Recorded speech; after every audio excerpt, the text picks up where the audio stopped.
This is Midrash Tanchuma, Parshat Re'eh. It's going to be very short, but I think very powerful. I picked a section of the Midrash that focuses on the tithing, Asher Kadesh Ta'aser. So the Midrash often takes a different verse in order to amplify its message. And the verse that the Midrash takes, I'll read it to you. Kabed et Hashem mehoncha. In other words, any talent that you have was given to you by God, and that should be used just like money, that you should tithe anything you have. The Midrash says if you have a beautiful voice, be a chazan. If you are a beautiful, handsome person, make sure not to fall into immorality. Because again, it's a gift that God gave you. It's from God. Don't abuse it. And so that is really the theme of the Midrash. And of course, when it comes to Meiser, we say Asher Kadesh Ta'aser, that God is sort of coming out of his hiding places. And the Midrash tells stories to back this up, that somebody who was giving Meiser, so God planted an idea in his head that there would be a drought, and he took half of his field and he made it into a collection area for water, and he was able to sell that water and make more money than even the crops. So instead of having a miserable year, he had a great year.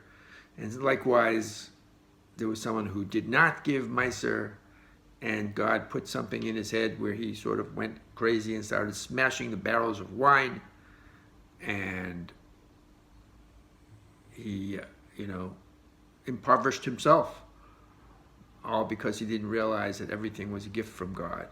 So, as I said before, God is usually hidden, and the way God rules the world is hidden, but for some reason, when it comes to Meiser, God is saying, I'm going to be front and center in your life because you can test me on this. In fact, there's a famous story of Rabbi Yochanan was talking to Reish Lakish's son, and he didn't believe him, and he said, you can test God. In fact, Shulchan Aruch says that you can test God when it comes to charity. And one of the few times you could test God, that God comes out of, as I said, comes out of the hiding places. So the bottom line is that what we're always fighting in life is, as the pasuk, as you know, v'amartem b'lavecha kochi v'atzem yodi asali etachal hazeh. That's what we're fighting against.